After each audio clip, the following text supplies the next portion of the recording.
fui à procura do coveiro, porque realmente parecia-me a história assim um bocado estranha, e diziam, ai não, o homem existe, o coveiro que descobriu a santa ainda está vivo. Sei, também fui à procura, descobri que o homem estava a viver com uma filha que tinha casado no Conselho de Arcos de Valdevez, ao lado, e que o homem estava por lá. Lá eu fui entrevistar. Fui-lhe perguntar como é. Foi você que descobriu a santa que está naquela caixa de vidro, neste santuário que acabou de ser construído para ela, no cemitério da vila da Ponta da Barca. Aquilo tinha sido o momento mais importante da vida do homem, não há a mínima dúvida. E o tipo falava daquilo com uma honra pessoal, mas sobretudo com uma sensação de mistério. Ele abriu o caixão e encontrou aquela visão de perfeição lá dentro. Uma rapariga jovem, vestida como uma camponesa rica da viragem do século XIX para o século XX, intacta dentro do caixão, cheirava a perfume. Ele não podia acreditar no que estava a ver e parecia-lhe que, como ele dizia, parecia que se tinha aberto uma coisa no céu, que o céu tinha vindo falar com ele. Aquilo era uma coisa maravilhosa. E ele depois explicava com muita fúria, porque a população ficou toda exaltada, que tinha um santo no cemitério e tudo mais, chamaram o padre. Epá, veio o padre, e não vai que o padre foi chicotear a santa, e chicoteou ao ponto que até lhe fez um bocado mal na cara. Ouça lá, como é isto possível? O padre, que os padres, estes padres são umas coisas, mas olha que a santa é valada, porque a santa ainda lá está, e não sei o quê. E, na verdade, eu tinha ido estudar a economia, porque eu tinha ido ao livro de doações e tinha visto que aquilo rende. E é por isso que as freguesias gostam dos santos que aparecem em corpos incorruptos, porque aquilo rende. E é um bom rendimento para as capelas e para os cemitérios e para as freguesias que controlam aquilo. E, portanto, bom, fui falar com o padre da vila. O padre da vila era assim um bonacheirão, um homem simpático, dávamos muito bem, éramos amigos, tomávamos uns copos juntos, era um indivíduo muito simpático. E lá fui falar com ele e disse, Sr. Padre, mas que história é esta? Então o senhor foi chicotear a santa? Eu não estava a ver a coisa a acontecer. E diz-me ele, não, isso foi do tempo do padre antes de mim. E eu não tive nada a ver com isso. Isso foi que era um tipo muito conservador, esse padre. Não, isso foi antes dele. Bom, o homem lá se informou e passado 3 dias mandou-me chamar e disse, olha, já descobri o que era. Eu disse, então o que foi? Aí vai com os colegas, diz que o ritual é o ritual de levantamento da excomunhão. Porque se eles aparecem incorruptos, uma das duas, ou são os grandes criminosos, ou são santos. E, portanto, a gente agora aqui tem que decidir. E a primeira prova a fazer é o levantamento da excomunhão. A gente faz o ritual que está no missal romano de levantamento da excomunhão, que envolve realmente usar uma vara de loureiro para chicotear o corpo do excomungado ou ele é realmente um caso assim, então o corpo desfaz-se imediatamente e acabou-se a história, ou era realmente um santo, não acontece nada, e isso é prova de que realmente estamos perante um santo. E deve ter sido isso que aconteceu, sabe? Deve ter sido isso que aconteceu. Bom, a coisa é engraçada porque eu fui falando com mais gente e claro que era um tema absolutamente absorvente para aquela gente.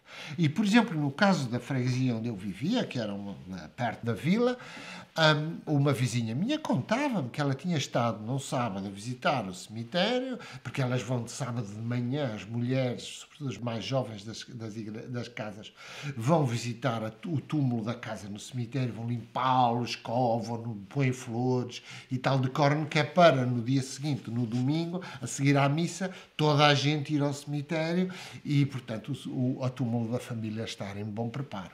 E ela estava lá a fazer isso e vai que o coveiro de repente põe-se aos gritos.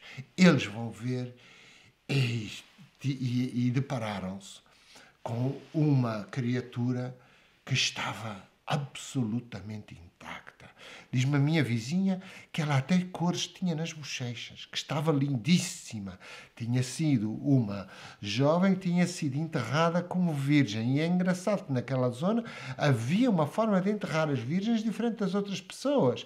Então eram caixões brancos e eram levadas pelos amigos, portanto pelos jovens, que levavam o caixão e que com um tambor e que davam 2 passos à frente e 1 passo atrás, 2 passos à frente e 1 passo atrás.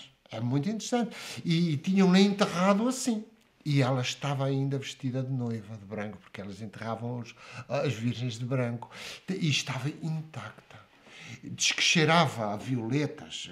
Ela diz que tirou o sapato da morta e que olhou para dentro e que o sapato estava impecável. Só que, infelizmente, passado umas horas, o corpo tinha-se transformado em pó. Aquilo foi uma coisa que os chocou ainda mais do que a descoberta inicial. Tinham-os chocado profundamente, porque eles não sabiam fazer sentido daquilo. Claramente a moça tinha sido uma santa, uma pessoa maravilhosa, mas eles não sabiam fazer sentido do que é que tinha acontecido.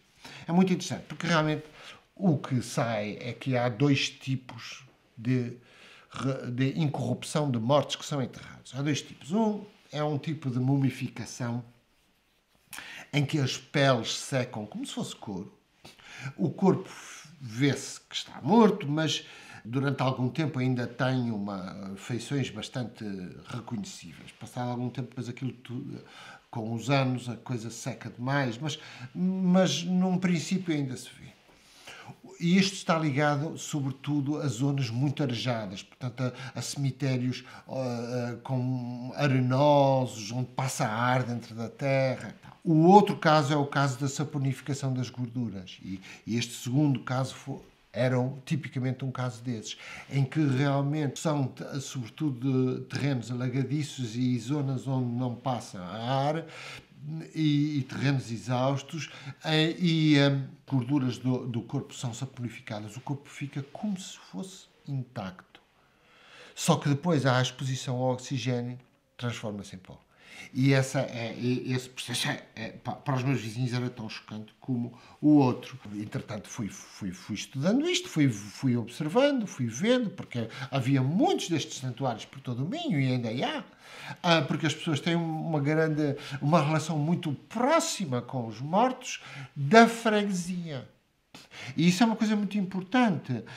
Estas figuras que estão a meio caminho entre a vida e a morte. E a gente não se esqueça que há muitos destes tipos de situação, e o caso máximo realmente é o caso de Cristo e da Virgem Maria, que estão supostamente em corpo no céu.